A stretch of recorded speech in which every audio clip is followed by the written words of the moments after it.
Welcome to FFT Dynasty. I am your host, Heath Cummings, joined by my two good friends, Jamey Eisenberg, Dan Schneier. We are here with a lot of other friends for a live Superflex startup mock draft. That's a lot of words. Jamey, how was your weekend? How was your Father's Day? Father's Day was great. Thank you. Weekend was very good. It's a lot of baseball, a lot of coaching baseball. So it's a very busy week. I got one kid in the state championship this week for Florida for eight and under, and then my 11-year-old his all-star tournament starts tonight. So lot of baseball. How about you? Those are the best times. I got a lot of basketball going on. No more baseball anymore for me, but it does. The off season is just full of other sports. It's what we do, Dan. Dan, how are you? How's the office right now? This is the home office over here. I haven't been in the Manhattan office in a long time. That one I think is actually shut down, but things are going well. I had a good Father's Day too. Spent it with my dad and my brother, playing a little golf, a little tennis, Nice. little family doubles. So that was good. So I Anybody tell you guys recognize about you at the golf course? I'm sorry, Anybody recognize you at the golf course again? not this time. No, that was only down in Florida. I want to tell people what we've got going on here. It is a 12-team Superflex startup mock draft. We are starting 2 running backs, 2 wide receivers, 2 flexes. It is half PPR, and the draft starts off. Thomas, go ahead and bring up the draft board for us right off the gate. I had the 1 pick. I don't know how that happened. Super strange. But it leads into the very first question. This draft starts with 7 straight quarterback picks. Dan, you thought that was exactly the way that it should be. How many quarterbacks do you think should go before we see Justin Jefferson, Jamar Chase, Bijan Robinson come off the board in a super flex startup? I think we're right at the point where every quarterback who's been taken so far, I would take actually over Jamar Chase and Justin Jefferson. So I would have had Trevor Lawrence over both of them. And I would be close on deciding between Deshaun Watson and one of those 2 players, but I think you got to go for Justin Jefferson or Jamar Chase. I just think the value of quarterbacks in this format only proliferates as you go on. Like in 1 year from now, if we did play out this mock, Heath and Jamey, I can guarantee you the price to acquire any of these guys would be so much higher than it is right now, assumed to be right now, or then you assume it then it will be at that time. So it's tough. They're like gold to me in this format. I will most likely be taking another one on the comeback, depending on who's there. It's just how I view this format. Yeah, I knew when I had the first pick I was taking Patrick Mahomes, Jamey, but I thought there was a pretty good consensus of the top 3. It's Mahomes, it's Allen or Hurts at 2 and 3, and then generally it's Burrow at 4. But you see here on the board here, Dan had pick number 2. He went with Joe Burrow with the second pick. Is there a good reason, Jamey, to take Joe Burrow over Josh Allen and Jalen Hurts? I don't think so, but I mean, look, you're looking at, what he can hopefully become. The difference is that he's never going to have the rushing upside that those guys have. And so, I think when you look at just what he's shown you so far in the early part of his career, on top of the fact that they've pretty much told us they're going to keep T. Higgins and keep Jamar Chase, or at least make every effort possible to keep that. So his receiving core should be relatively intact. And they continue to find ways to put weapons around him, whether it was, Hayden Hurst last year or Irv Smith this year. We'll see what they do with Tyler Boyd, who's in, a free agent season. Joe Mixon. I just think it's going to be a very offensive-centric team. Age, obviously, is a little bit more in his favor than Allen. Maybe not so much Hurts, but you can make a case for it. For me, though, he would definitely be 4th at best. So the first 6 picks of our Superflex startup mock, I took Patrick Mahomes. Dan takes Joe Burrow. Joel Cox happily takes the gift given to him by Dan and takes Josh Allen. Chris Towers takes Jalen Hurts at number 4 overall. RJ White takes Justin Herbert at number 5. Matt Donnelly joining us today. Thank you, Matt. Takes Lamar Jackson at number 6. And then Jamey Eisenberg takes Justin Fields at number 7. Okay, Dan. So we got those first 7 quarterbacks. You're still ready to take Trevor Lawrence with the 8th, but where would you actually put Lawrence in this mix? Because I think he, along with Burrow, one of those guys that some people really push up in the Dynasty format, because while they don't have the rushing upside of Fields or Hurts or Allen, some people do think you're getting more longevity out of Burrow and Lawrence as long-term starters. Yeah, allow me to defend the Burrow pick for 1 second before I get into that. It is based largely on the longevity factor. I trust what I've seen from Joe Burrow, and I think it's going to continue. Josh Allen showed some interesting signs last season. I won't say of decline. You can blame it on the injury, but of a little bit of regression, I think, of what he is as a passer. I don't really love the situation as much with Stephon Diggs getting older, wanting out, with that offensive line not developing well. All opposite things for Cincinnati. Their offensive line is developing nicely. They've invested a lot of resources there. Jamar Chase is the best receiver in football, if not named Justin Jefferson. He's going to be there for a long time, and he's young. Same with T. Higgins. So I just like the cast better, and I like Burrow better as a quarterback. Same goes for Lawrence. I would actually go in my rankings. I have Lawrence ahead of Lamar Jackson and Justin Fields. He would be the quarterback I take right after Justin Herbert here in this draft. And it's a similar, process there. I think there's a longevity factor with Lawrence. I trust what I see on the field, and I trust that he can kind of be at a higher level for longer. I think the interesting thing, Jamey, and the difference between Burrow and Lawrence is Lawrence did show us a month of elite production, but Burrow's shown us that he can be a top 5, top 6 fantasy quarterback without rushing for a huge number. I think he can still do close to what Mahomes does on the ground. He could run for 250, 300 yards.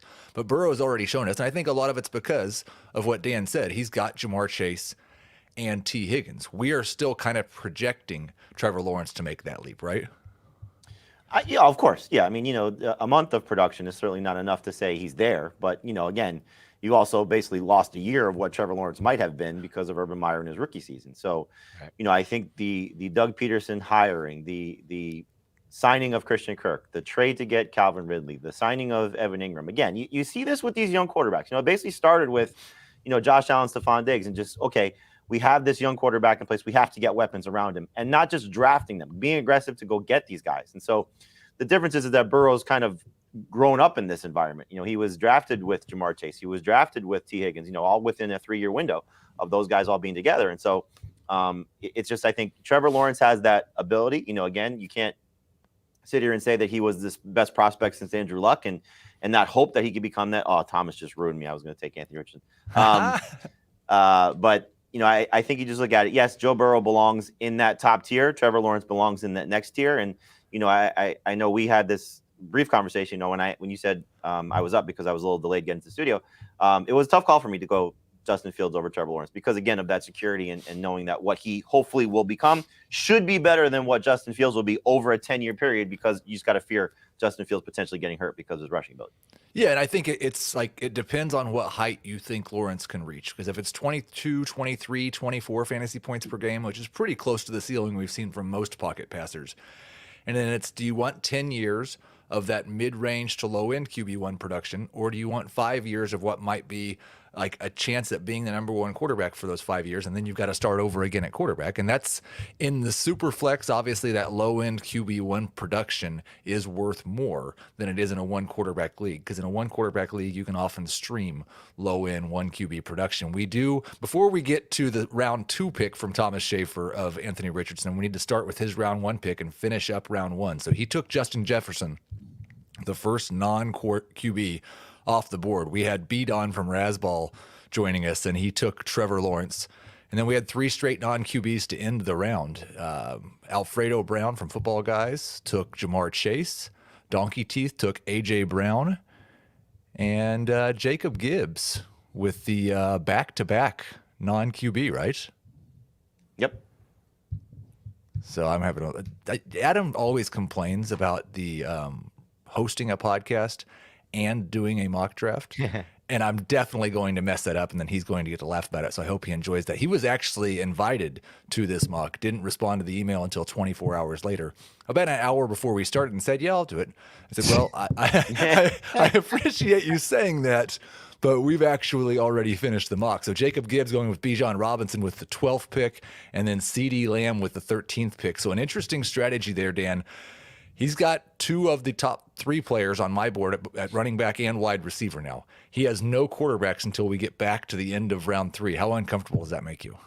Makes me very uncomfortable. In this format, I tell you, you go 2 years into this thing, and if you're bad at quarterback, it's very tough to recover and get okay at quarterback unless you have one of those top picks in the rookie draft. So it would make me very uncomfortable. I wouldn't be able to do it. I mean, even here, I'm in this position here where I see a lot of players. I'm back on the clock now, and I did also want Anthony Richardson. And I find it odd that we allow Thomas to draft Anthony Richardson, considering how much trash he talked about him prior to the draft. But it's all right, Thomas. I'll let that go as a Florida alumni. But I wanted Anthony Richardson here. I am going to probably, in this position, like, there are options that I can take that will help me win now. And there are probably better overall options than the player I'm going to take. but I'm very, very strict on drafting quarterbacks in this format. And so I'm going to lean toward quarterback. To me, I do see one more player in the tier that I'm looking at. There's two players I'm looking at here, actually. It's between, should I name drop them or no? Yes. Well, Okay. you can do that. I'm picking next, though, and I'm picking Okay. twice before you pick again. So you might just want to say it after you make this pick. Okay. I will say it after I make this pick. I'm going to the player that I like more here anyway. It's Deshaun Watson.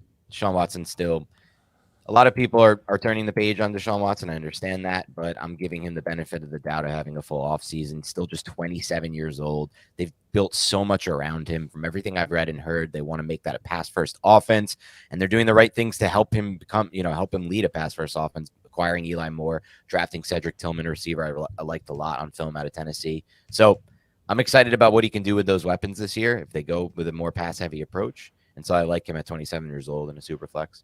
We will get to the round 2 picks in just a minute. I'll give a recap of round 1 just for those who are going to be listening on the podcast and can't see the draft board that Thomas keeps up there. And then you guys in the chat can tell me who your favorite and least favorite pick from round 1 was. It went Patrick Mahomes, Joe Burrow. See, I told you. Patrick Mahomes. Need help? Joe Burrow, Josh Allen, Jalen Hurts, Justin Herbert, Lamar Jackson, Justin Fields, Justin Jefferson, Trevor Lawrence, Jamar Chase, A.J. Brown, and Bijan Robinson. I'm now up at the end of round 2. So again, in the chat, tell us who your favorite pick from round 1 was, who your second favorite was. I'm not taking a quarterback here. I'm not taking a quarterback with either of my picks, I don't think. I think there's still too many good wide receivers left on the board. I was disappointed to see that Jalen Waddle wasn't there. But we still got Chris Olave, right, Jamie? Yes.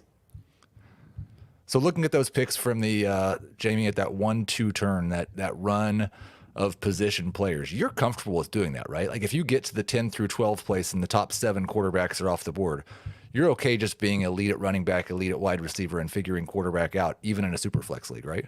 Yeah, I mean, Deshaun Watson was obviously somebody I considered as well. I think you just look at it. There is, I'm curious to see who Dan's other guy is, because to me there is a teardrop after these guys, in terms of factoring in everything. Age, what they should do, because Tua's still there. If you told me Tua was healthy, he belongs in this group. But you obviously have to be concerned about what his long-term scenario is. But yeah, there's no reason that you can't pivot and say, okay, I'm going to just hopefully try and find something better. You never want to put yourself in a situation in a super flex and clearly a 2 quarterback league, but speaking of this format alone, in a scenario where you don't have 2 quarterbacks to play.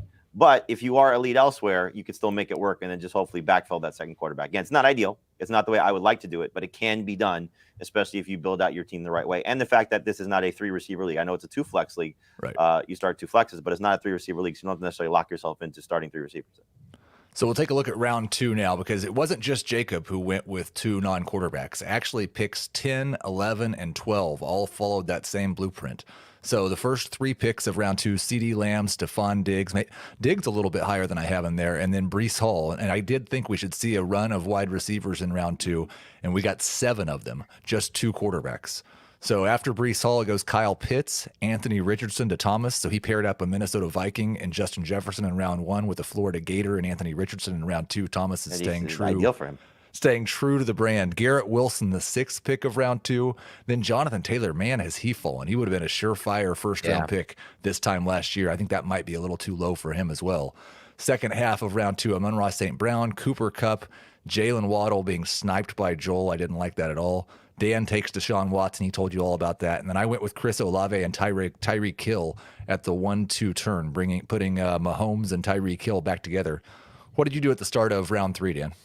So this was a tough decision for me, and I wanted to talk a little bit about it because this was a crossroads for me in my draft. I made a decision here to either be playing for the now or playing for the future. So the pick that was just made 2 picks later was the play for now play, Christian McCaffrey. He's sitting on the board here at the top of round 3. I already have Burrow and Watson, 2 quarterbacks who I think can give me an edge as soon as this season. So McCaffrey would give me, in my opinion, the best chance to win now, but I had to pass it up for a player like Drake London for a multitude of reasons. But for starters, I don't really prefer to go with running backs in this format at all. I'd like to get receivers in. I'd like to get quarterbacks in before I'm even thinking about running backs. And I'm okay figuring out running back later. And Drake London is a player who I think is going to give me a lot more years than Christian McCaffrey. And I really like the talent there. London was really good on tape last year. In the few games I watched for Beyond the Box Score, he looked really good. The quarterback was the issue. And I don't think the quarterback situation is going to get much better now with Desmond Ridder. I'm not a believer, but I do think that there's going to be a time very soon where they're going to get a talented quarterback in there for Drake London. So it was a decision. It was a tough play, but now that I've made the decision to go London over McCaffrey, it's going to shape the rest of my draft. I'm going to talk here for just a second because I want to ask Jamey a question about, I think, team that I think is kind of interesting, and probably like you were just saying, Dan, do I make the decision that I'm going to go win now? I'm assuming this person has made that decision, and it's Chris Towers. He started off with Jalen Hurts, and then he took Cooper Kupp in round 2, and then he took Christian McCaffrey in round 3. So you're lined up with a quarterback who is definitely in that top tier for right now, but also may have just about the shortest window of the elite quarterbacks in Jalen Hurts, depending on how much he continues to run at this 10 times per game pace. You match him up with Cooper Kupp, who basically over the last two years has outscored every wide receiver by 2 to 3 fantasy points per game, but he's also going to be 30 years old. And Christian McCaffrey, who when he plays is the best running back in football, but has all kinds of injury concerns. Jamey, are you just all the way in on win now if you start with Hurts, Kupp, and McCaffrey in a startup? Yeah, I think you have to, and there's nothing wrong with that, and like Dan said, you may find yourself struggling a little bit down the road. He was talking about the quarterbacks, with the rookie draft, but if you can win the league early on and then potentially, set yourself up, especially if you draft smartly as the middle rounds and later rounds go, but set up your starting lineup to be a little bit more veteran heavy. I mean, look, we're going to see Austin Eckler's going to fall. Travis Kelce's going to fall. I'm talking about guys that haven't been drafted yet. Yeah. Keenan Allen's going to fall. Some of these guys, Devontae Adams is going to fall. Some of these guys that are superstars still and can easily help you, maybe not just this season, but also the year after that. They could still help you, win this league, and then you're still set up if you draft smartly for the next couple of years, as you sort of manage it. But yeah, I think once you start with, okay, I'm going to end up with what happened with Chris in round 2 of, okay, Cooper Kupp is my best player on the board. Okay, now I think I got to go all in. McCaffrey's there in round 3. I'm definitely going all in. Yeah, I love that. I think it's really important once you've made your first 2 or 3 picks that you're able to look at your roster and see, okay, it's kind of like Travis Kelce. When he comes off the board, that team, I hope that they don't have 3 rookie wide receivers on the same squad. Like, let's find the direction we're going and go that direction. We're at the start of round 3, and Dan, something I noticed, Trevor Lawrence was taken with pick 9 in this draft. We had 3 quarterbacks go from pick 9 in the first round until we got to pick 9 in the third round. There were Anthony Richardson in round 2. You took Deshaun Watson, then Kyler Murray. That big gap, is that justified once we get past Trevor Lawrence or Justin Herbert, whoever's the guy that goes in that spot? Do we need to have a little bit of a separating there, or do you think everybody just missed out on getting a second great quarterback? It's close for me. I have a very different view of the rankings, though. Like, I wouldn't have taken Kyler Murray. I was between Deshaun Watson and Dak Prescott, actually. That was my decision. And I had Bryce Young in the mix as well. It was really those 3. But so I think there is probably a drop-off. Even Deshaun Watson, Jamey discussed it earlier, there's still uncertainty there. So it's a little bit of a drop-off, but I think the demand for quarterback should be moving these guys up higher. Like, I think right now, as you're seeing Tua go off the board, CJ Stroud, a little bit more risk in both of their profiles, I think that's fine, and that's justified in my mind at this point because the demand for quarterback is really high. Yeah, we had a run, and we'll get to that in just a second. But let's get through what happened in round 3. I started that off with Tyreek Hill. Then you picked Drake London. You mentioned it. Joel Cox took Kyler Murray, who I think is really someone who's interesting. After I get through round 3, Jamey, I want to hear what you think about Kyler for the long term. Then it was Christian McCaffrey, Josh Jacobs, Saquon Barkley, a little running back run, followed by Jamey taking T. Higgins. Thomas took Christian Watson. And then the last 4 picks of round 3, another running quarterback run. Bryce Young, then Dak Prescott, then Tua, then C.J. Stroud.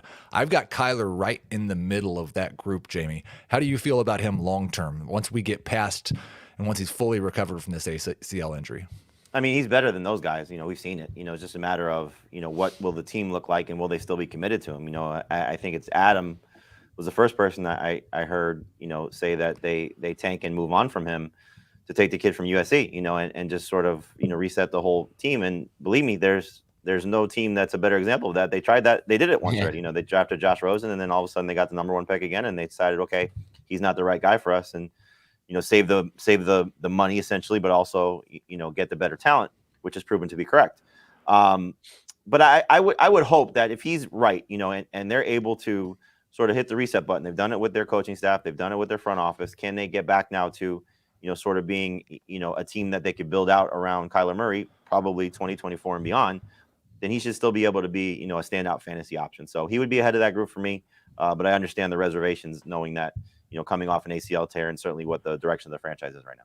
We're going to give Jamey just a second to make his round 4 pick. But again, round 3, Tyreek Hill, Drake London, Kyler Murray, Christian McCaffrey, Josh Jacobs, Saquon Barkley, T. Higgins, Christian Watson, Bryce Young, Dak Prescott, Tua Tagovailoa. Man, I can't even say names any now. I'm just reading. C.J. Stroud. That will do it for the first 3 rounds of our Dynasty Superflex Startup Mock. We'll hit round 4 and the later rounds after this break. So we are back in round 4. We mentioned Jacob Gibbs did not take a quarterback in the first 2 rounds, just took one at the 3-4 turn, but he only has one after 4 picks, Dan. You are going to hate this team. I know you do a lot of podcasts with Jacob, so you're the guy who can just rip on him and it'll be okay. CJ Stroud, he has at quarterback. The running backs are Bijan Robinson and Jahmyr Gibbs. The wide receiver is CeeDee Lamb, and he will not pick again for 2 rounds to get his QB2. Yeah, it's not the best spot. At least I feel like he could be in a position at some point where he can dangle Bijan Robinson to get some capital back to maybe draft a Caleb Williams or something like that. But yeah, it's an interesting spot in a super flex league. I think he's probably going to, on the comeback, my guess, Heath, is that he's going to take like one of the veterans that falls. Because you're seeing, but even as you're seeing right now, Kirk Cousins come off the board, Geno Smith, like the veterans aren't even falling as much as maybe he might expect or to get back to. So actually, I'm on deck now, so I gotta concentrate a little bit. I love the fact, Jamey, that Dan doesn't need to start concentrating because he's got 20 seconds left on the clock and he's about to miss his pick. Dan's going to start concentrating a pick and a half before to make sure that he's fully ready. Because well, I have an idea already of what I wanted to do. I just wanted to make sure that those players are still on the board. Dan has never been caught off guard by being on the clock and it being his turn to make a pick. Chris Towers, our win now team, Jamey, is that? Do we all just start playing for the future now? He gets Austin Eckler in round 4. Yeah, I mean it's it's again, and there's still a lot of stars still available. So lean into it. Lean all the way into it and say, okay, I'm just going to get this top 5 player, that top 5 player, and just the hell with 2024 and beyond. It's not a bad strategy to go once you commit to it, and it's seemingly something that he commits to. I want to go back to Jacob's team for a second because had he taken another quarterback instead of Jahmyr Gibbs, it's a very good start, especially if he ends up with, if depending how he wanted to balance it. Do you want to take another young quarterback?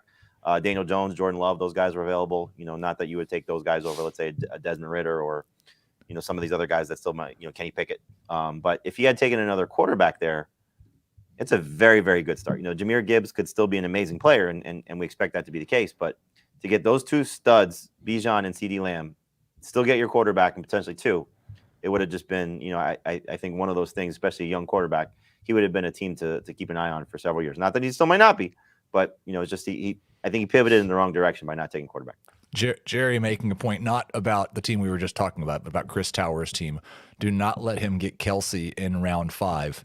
I agree. Kupp, McCaffrey, Eckler, Jalen Hurts, and Travis Kelce would be a big mountain for all of us to climb. I'm not in the position where I'm going to block him, though. I do feel like I have to take my second quarterback, and this is a tough point. Do you take the young guy who you think could be a good number 2 for quite a while, or do you take the older guy and just figure you'll be filling that spot again? I don't think it's as difficult to fill the QB2 spot as it is to have that elite guy. Once I have Mahomes, I'm pretty happy going with some stability. So I'm going to take Jared Goff as my number 2 quarterback.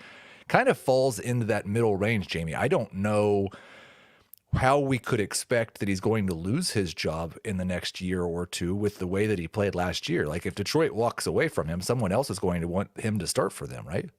I would anticipate that. And I was torn actually between Cousins and Goff simply from the safety factor because Cousins 34, Goff has a few years on him. Knowing that the fact that Cousins is in a contract year, he might be gone from Minnesota. I just felt he's still a little bit safer for this year and maybe even next year. And again, he's tied to, Justin Jefferson and Jordan Addison. The thing that concerns me about Goff would be if they lose, and there's so many expectations being put on the Detroit Lions right now. Dan Campbell could be gone. They may clear the front office. I think we're all expecting Ben Johnson to get a head coaching opportunity because he should have had one probably last year. So now he loses maybe his coach, his office coordinator, and everything just sort of goes in a very, very different direction for Jared Goff. And maybe he does not get that opportunity to be a starter. But yes, I think it was a great pick there for what you had. Let's go through round 4 here. Jahmyr Gibbs leads off the round, followed by DK Metcalf, another guy who used to be just a surefire first or second round pick in a dynasty league. I think 4 is further than we normally see him fall, but in Superflex, maybe not.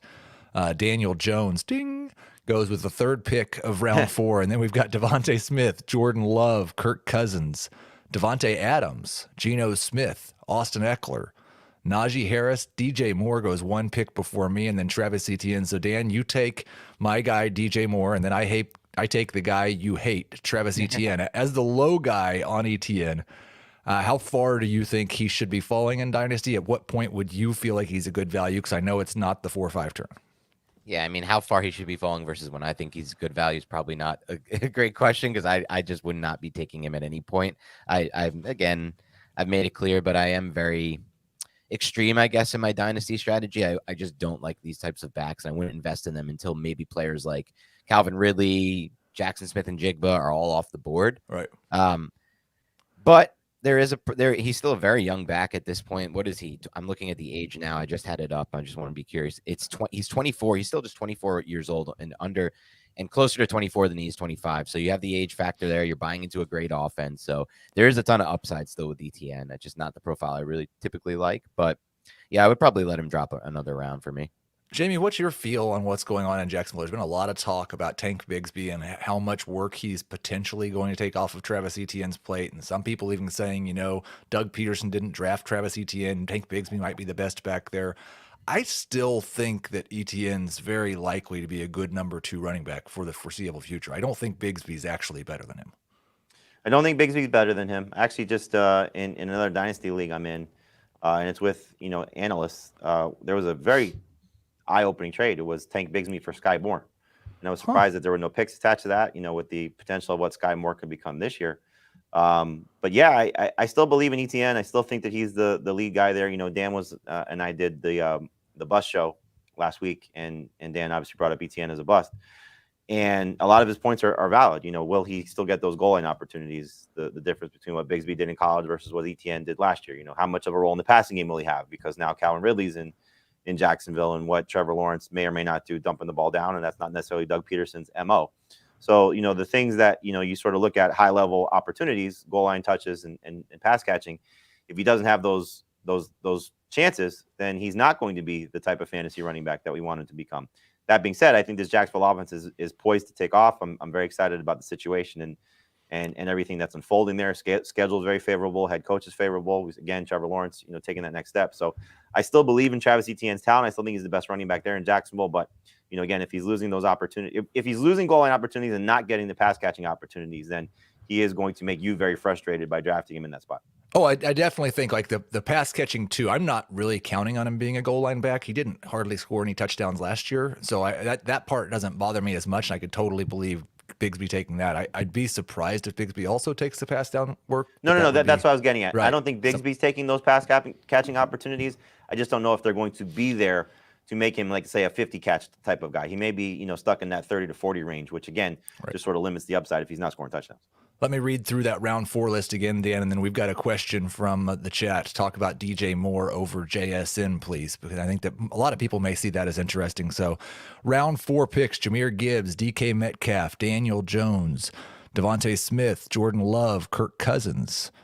Then we had Devontae Adams, Geno Smith. Yeah. Man, my screen, Austin Eckler, Najee Harris, DJ Moore, and Travis Etienne. You took DJ Moore 4 picks before JSN, Dan. Why? Yeah, and I also ended up taking Calvin Ridley over him. I was debating between those 3 the entire time, so it was close. And I think, it's a good question considering earlier I took Drake London and I basically said I'm going to play more toward the future. But when it comes to that decision, DJ Moore over JSN, I would prefer to take the player who I think both have incredibly high ceilings as far as what they can do as route runners and how easy they can create separation. But I prefer to take the player I've already seen do it at the NFL level in DJ Moore. I've seen him beat man coverage at a consistent basis. I believe JSN can as well, but I want to see it first before I can fully buy into that. And I think just DJ Moore from the reason, from a fantasy perspective, and the reason I made the decision, I've seen DJ Moore beat man coverage at all 3 levels. I've seen him win on the intermediate and the vertical level. The ball hasn't always gone his way because he's had bad quarterback play.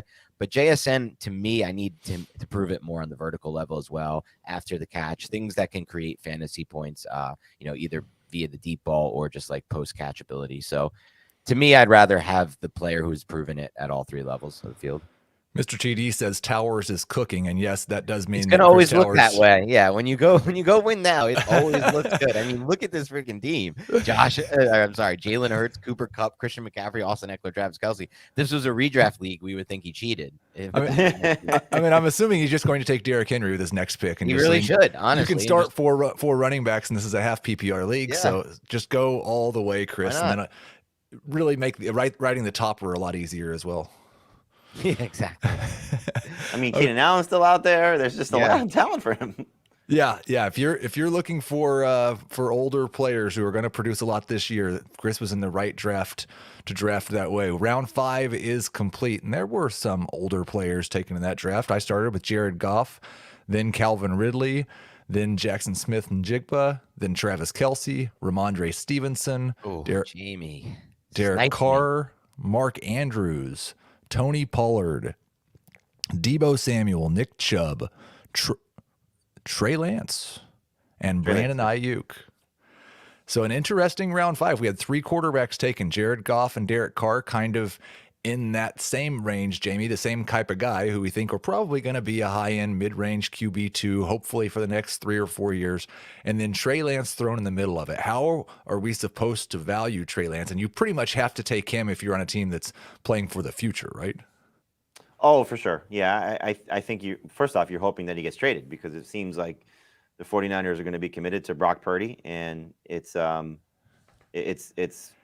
why would you not be, after what he did at the end of last season? Now, that being said, it could be a scenario where he struggles, the elbow's not right. Trey Lance comes in after not really getting a fair chance. We all remember the rain game, his first start last year, hurts the ankle and then is out for the rest of the season.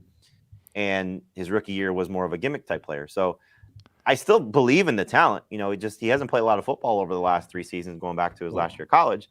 So will he ever get that chance? And if you're buying into Trey Lance, you're hoping Brock Purdy's out to start the season. He's the starter over Sam Darnold. He goes out and lights things up, and then the 49ers have a really tough decision to make when Purdy is ready to go. So it's not a bad gamble here. I probably think you could have gotten him maybe a round or 2 later, though. Yeah, it's just there's not, and that's one of the things that I always say when I'm doing my rankings. Like, you're going to end up with guys like Trey Lance ranked next to guys like Derek Carr. And it's just impossible to compare those 2 guys. They don't share anything in common. One of them is definitely going to start this year, but doesn't hardly have any upside at all. And maybe I'm underrating, Dan, what the upside of Derek Carr is in New Orleans. I just have a hard time seeing them go to a pass-heavy offense now. But if Michael Thomas stays healthy, if Jawan Johnson completes his transformation into Julian Edelman, and Chris Olave's there as a number 1, it could be a pretty fantastic situation for Carr, right? It could be, but I'm more along the lines of where you're at here. I don't really see too much fantasy upside there. Not just based on the system, but also just based on Derek Carr's limitations as a fantasy quarterback. So 4 running backs. But before you move on, though, you talk about this a lot, Heath, and I think it makes a lot of sense when we're talking 1 quarterback versus Superflex and 2 quarterback. There's a safety factor with Derek Carr. There's a huge range of outcomes with Trey Lance, and so to take Lamar Jackson and Derek Carr, okay, you're not necessarily taking a huge risk with Lamar as your first quarterback. But, like, take Thomas, for example. His quarterbacks are extremely volatile. As great as they may be, we love Anthony Richardson and the talent, and Jordan Love. You're talking about no proven commodity there. And so let's just say you play this out. Richardson's not the guy come week 1 because they want to go Gardner Minshew and, let's say, ease the maturation process for him. And now you have, Jordan Love struggling because he clearly could. Obviously, the Packers made a decision to draft him and then not play him. We know the reasons why, but still, that's not, I think, the type of ideal situation you would like, Heath, if I'm not mistaken. Right. Well, I think if, like, that type of situation, you're just setting yourself up for, like, if I hit on those guys, great. If not, I know that I'm spending a lot of assets to get quarterback from this point on. I do prefer to have one guy like a Jared Goff or a Derek Carr. Now the question becomes, do you have to take that guy in round 5 or round 6, or is there going to be somebody in round 8 or round 9 who has a similar floor ceiling profile. I think the way this draft's going now, I say this, we haven't had a quarterback taken in the last 15 picks now. So maybe we'll go on a little run and somebody safe will be available late. But there is far more value. I don't have any interest in rostering a Derek Carr or a Jared Goff in a one quarterback league. I want to have all of those guys like Thomas does. But I think, Dan, there is a reason to have those guys ranked a little bit higher in this format. Yeah, I don't think you're wrong about that at all. It's tough because you have to make the decision like now if you're going to, like, where you're at with quarterback is going to change so much. So I don't know. I had a tricky decision with Dallas, even just taking Dallas Goedert, a player who I thought shouldn't fall that far. I really like Dallas Goedert's talent. I like his situation. I like he's a younger player. But I had the decision of if I don't go quarterback here, what's going to be left by the time it comes on the board. The reason I didn't go quarterback is because I was looking at the board and it felt like people aren't going crazy over quarterback in this draft. And it seems like people are not reaching there. So I'm hoping there'll be just some kind of talent left on the board because I don't really like to leave these things with two quarterbacks. I do want to say, like, there's some talk in the actual draft room chat about the guys who are watching the stream while we're doing this draft. And you guys, thank you. We're already in the middle of round 7. 35 minutes in. You guys done a fantastic job, and we're going to get to a lot more rounds than we normally do. I'll recap round 6 here. Jamey, tell me if anything sticks out to you. We've got Jordan Addison, Kenneth Walker, and Jerry Jeudy, then J.K. Dobbins, Dameon Pierce, and Treylon Burks. A whole lot of question marks in this round. Chris Godwin, Amari Cooper, Terry McLaurin, Michael Pittman, Javonte Williams. Man, those running backs. And then I went with Jahan Dotson. So the 4 running backs there, Jamey: Walker, Javonte Williams, J.K. Dobbins, Dameon Pierce. You didn't take any of them. Which of those guys do you like best, and which are you most concerned about? I mean, I'm obviously most concerned about Walker just because, who knows how long he'll be the guy there in Seattle after what the Seahawks did by drafting Zach Charbonnet and clearly Williams. You look at the knee situation, and will he ever get back to being that guy, and will the Broncos allow him to be that guy? So Dan's probably a better person to ask on his status. But I think you look at Dobbins, and there's so much bounce back potential. The contract situation makes me a little skittish that he's, upset about that now. And will the Ravens commit to him? And Pierce, clearly what he showed us last year, but will he be able to do it again? Those are my 2 favorites. But, if Javonte can bounce back and be the guy that we thought he was going to be, there's a lot to love about that as well.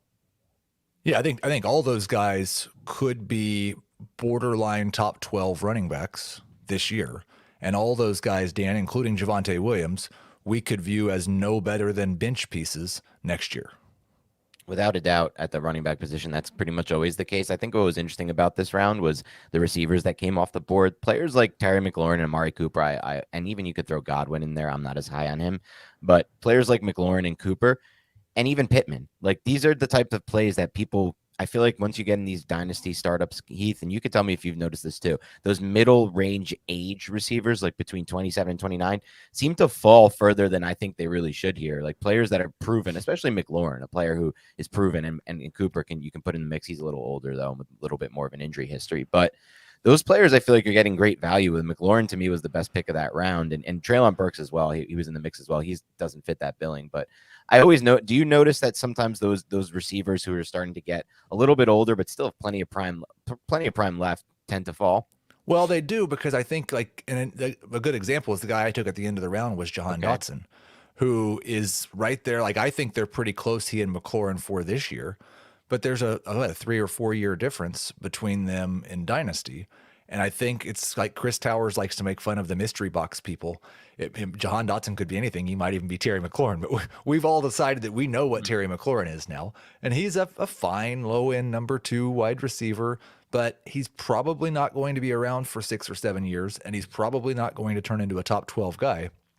So I do think it's harder for people to get excited about him. I want to run through round 6 one more time. We'll move on to round 7, which we just finished. And I want to start, Jamey, by talking about Miles Sanders compared to those round 6 running backs. So first, round 6 went Jordan Addison, Ken Walker, Jerry Jeudy, J.K. Dobbins, Dameon Pierce, Treylon Burks. My eyesight is getting the best workout ever. Amari Cooper, Terry McLaurin, Michael Pittman, Javonte Williams, and then I took Jahan Dotson. Now, I took Miles Sanders at the start of round 7, and when you compare him, Jamey, to Pierce, to Dobbins, to Walker, to Javonte Williams, he's obviously a couple years older than all those guys. But I feel a little bit better about him in terms of the next 2.5, 3 years, because he doesn't have the same injury concerns that some of those guys have. And his contract, he just signed a deal that makes him the starting running back pretty much for sure for the next 2 years, and a pretty good chance he's on Carolina in 3. How much do you factor in with those 26-year-old running backs what their contract situation is in terms of how likely it is they'll lose their job? If he's there in 3 years, I'd be surprised as the featured guy. 2 years, I think you're safe, certainly for this year. But, look, this was a guy that prior to last year, when he was playing behind a ridiculous offensive line with an MVP quarterback and everything sort of just fell into place, we were sort of worried about where he's at for his career. He was really struggling for the last, year plus in terms of being a consistent producer. And we know that the passing game work had basically disappeared for him to where it was earlier in his career. And so I think when you look at where Miles Sanders is, he ended up in a great spot because there's not a lot of competition for touches. I mean, when you're hearing, the mini camp reports of maybe Chuba Hubbard can take him off the field on goal line opportunities. Okay, good luck with that if that's your options. But I do think that they're in a weird spot, Carolina, because they have a very good defense, an underrated defense, a very underrated offensive line. And I think everything's going to come down to how quickly Bryce Young becomes that guy, if he ever becomes that guy.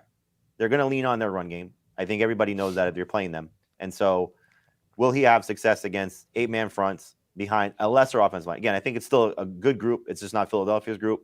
And clearly the threat of the passing game is not the same. So I think Sanders belongs I think he belongs after Pierce, after Dobbins for me. I could see him in the mix, though, with Walker and Williams, unless, again, you're just leaning on youth. Yeah, I think that is the hardest thing, Dan, is battling that youth versus actual stability of having a job in the future. And the one thing about Sanders versus a couple of those guys is he has at least shown the ability to handle 15 touches a game and be a lead back. A lot of those guys, especially Javonte, still kind of in that, is he just going to be a super explosive part-time back for his entire career, or does he have a chance? Do you think he's just get all the explosiveness back, average 5 yards per carry, catch 50 passes, but never quite be the workhorse guy? I don't know if it's going to happen right away in year one. We tend to see these running backs take a year before getting back to their form after the ACL. But I do have faith in him in a Sean Payton system. That's really where it was at. I liked what I saw from him at the NFL level in the receiving game a little bit more than I even thought he would have coming out of UNC.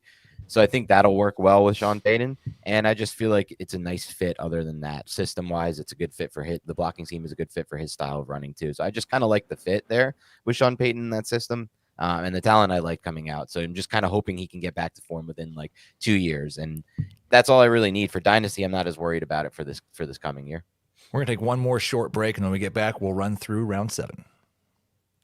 Okay, so after I took Miles Sanders with the first pick in round 7, his former teammate Dallas Goedert goes to Dan. And then we've got Rachaad White, Aaron Rodgers to Team Chris Towers 2023 or bust. TJ Hawkinson, that's another running back there after TJ Hawkinson, isn't it, Dan?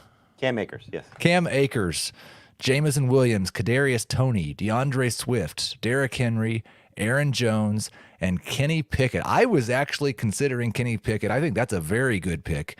I think in terms of turning into a QB2 and being young and getting him this late, I actually like that quite a bit. He pairs him up with Desmond Ridder, who you kind of didn't have nice things to say about earlier, Dan. How do you feel about that combo of Pickett and Desmond Ridder? Can he get a number 2 QB out of that group? It's not for me personally. These are not players that I would draft. I don't like the quarterbacks. I don't see not only no ceiling for in fantasy, but just in the NFL for. I don't really see much of a ceiling for Pickett or Ridder. I would expect both teams to move on from those quarterbacks fast. Like, for example, Russell Wilson, who I just took.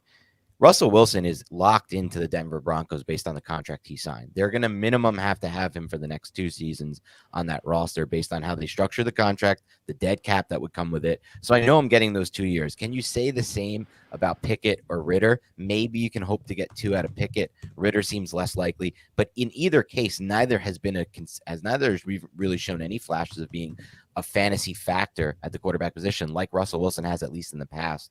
So to me, I don't really take chances. I know they're younger, so it's like it seems like you should draft them over these older guys, but in the NFL, until you really prove yourself as a quarterback, you don't have much of a leash.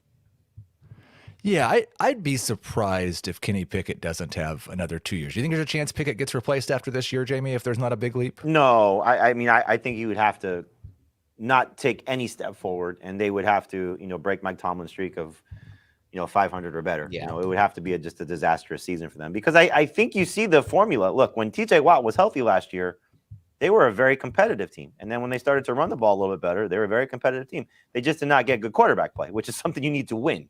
And so if they get better quarterback play, if you let's just say, I don't know, Jared Goff got cut or Kirk Cousins got cut and ended up in Pittsburgh right now, how much will we love that offense? Just those type of guys, knowing that the receiving core being what it is, the tight end being what it is, the running back being what it is, everything there. It's just we have a lot of questions about Kenny Pickett. So the situation is very favorable. There's a lot to love about what he can become, but he's got to prove it. I mean, clearly last year was a frustrating season when he doesn't throw for 10 touchdowns. And Dan, I know you ran this down based on something you read from somebody else, just the quarterbacks that have not thrown for double-digit touchdowns, I think it was. Yeah. Just a miserable list. So hopefully, that's something that Kenny Pickett in year 2 does a lot better. And I guess that's fair. I think Jamie's assessment is fair. I don't know if I necessarily believe that he's going to be replaced by next year, but I don't know what you're really getting out of Kenny Pickett, even if he does have that starting job, especially in an offense that and a team that Jamie just discussed is very, run heavy. They want to play a certain style of football. It doesn't really lead to fantasy success. And I don't really like the talent at all. Like Sam Howell, who you just took, Heath, I would take him over Kenny Pickett. I at least see a potential for Howell to rise into something that I'd be interested in having in fantasy. But I'm back on the clock now. So I think it's really interesting though that we view like those Steelers. They had what, Jamie? It was about like it was when TJ Watt was healthy at the end of the year. It was about an 8-game stretch where they went super run heavy. But Matt Canada's been there for a while, and it's not really been that before. He's mostly been, and now maybe it was just because Ben Roethlisberger was running everything, as I like to joke about.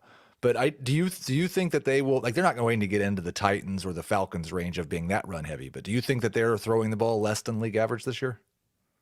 I would, if I had to bet, I would say yes, they're going to be less than league average. But this is early in the season. I think you got to experiment a little bit. You got to, we'll see it in training camp. They got to throw the ball. They have to threaten teams by throwing the ball. You don't make, I think I don't want to say investment, but to draft George Pickens and to go out and sign a guy to see what he still has, kick the tires on Allen Robinson and say, okay, we're just going to still run some more. I know those aren't world-beating type of talents or opportunities, how they all came together. But I just think the situation is very favorable for a quarterback. It's just a matter of will that quarterback step into it, and hopefully that's the case for Kenny Pickett. So, Jamie, I'm going to stay with you because I want to talk about the tight ends. We had in the first 8 rounds of this draft, there were just 5 tight ends taken. Kyle Pitts went in round 2. Mark Andrews and Travis Kelce both went in round 5. In round 7, we had Dallas Goedert and TJ Hawkinson. Dalton Kincaid, the 6th tight end off the board, taken in round 9. I was there at the 8-9 turn, and I was pretty strongly considering taking a tight end. Kincaid isn't my next highest ranked tight end. I'm not going to say who it is because I want him to come back to me. You guys probably know who it is. But I took Marquise Brown. I took Sam Howell, my 3rd QB, to get that spot locked up. Do you like Kincaid as the number 6 tight end in Dynasty? And do you think we're at the point where we should have a run of guys going pretty quick? I mean, he's certainly up there. I don't necessarily have it ranked that way. But again, you're talking about what he can become. And he was, a prospect that everybody looked at and said, okay, he's got a chance to be a big slot receiver. He's ended up in a great situation with Buffalo. They traded up to get him. That's obviously a good sign as well. They didn't want to wait the 2 picks in the NFL draft to go from 27 to 25. He's hopefully tied to Josh Allen forever. You're starting to see clearly maybe some fraction between the team and Stephon Diggs. Gabe Davis, not exactly the most consistent producer. So could this be the next quarterback tight end pairing like we see in Kansas City? Maybe. He's not Travis Kelce, but he's got the ability to be a difference maker as a pass catcher. And so hopefully that's the case. And so it's not a bad swing of defense here by Joel to go get him. Dan, we're wrapping up round 9 here, and we're going to be wrapping up the podcast in just a few minutes. I want to tell anybody that wants to see the full results, they will be on the site probably this afternoon, definitely by tomorrow morning. I'll have a write-up and a breakdown of everybody's team. But we're going to break down Dan's team, Jamie's team, my team so far. So, Dan, you started off with a pair of quarterbacks, Joe Burrow and Deshaun Watson. Then you took 3 straight wide receivers, Drake London, DJ Moore, Calvin Ridley. You've got 2 running backs. I don't know if either one of them are a starting running back, Javonte Williams and James Cook. Russell Wilson is your QB3, a good, solid tight end in Dallas Goedert. Is this a win now team, a play for the future team? And how are you feeling about this roster? I feel really good about this roster. I like how it played out here. It's more play for the future for sure. You mentioned it with Williams and Cook. The roles might not be defined right now in 2023, and they might not even be defined at the end of 2023. But I'm hoping by the end of 2023, they're both in a good position moving forward. They're both younger backs, which is what I'm looking for. I'm not looking to invest in any of the older backs in a dynasty team. So I'm happy that I was able to wait so long at running back and still get two of the younger backs in the NFL, younger and more talented backs. I know they have some concerns for sure. I'm a big James Cook fan, though, so I'm good there. I was able to get Dallas Goedert, a player who I thought was a big drop-off personally. I have him considerably higher than TJ Hawkinson in my rankings based on what I've seen from a talent standpoint. And then I really like that I was still able to get quarterbacks in this draft. To me, Russell Wilson is a big value in Dynasty because of that contract situation and because of what is drafted around him. So I was happy with it. The one regret I have is I really like Jamey's team, and if I had done more of that and just really punted at running back and tight end and not taken Javonte in Dallas, I could have got a combination, because I would have taken Jameson Williams there for starters, and I would have had another receiver there, and I would have felt really good about where I was at receiver. But then I don't know, moving forward, if I would have had any options at running back. So I at least feel okay about having two of the younger backs in the NFL. Well, and I intentionally tried to make this a little bit trickier because it's 2 wide receiver instead of 3. It's double flex instead of 1, and then it's half PPR instead of full PPR.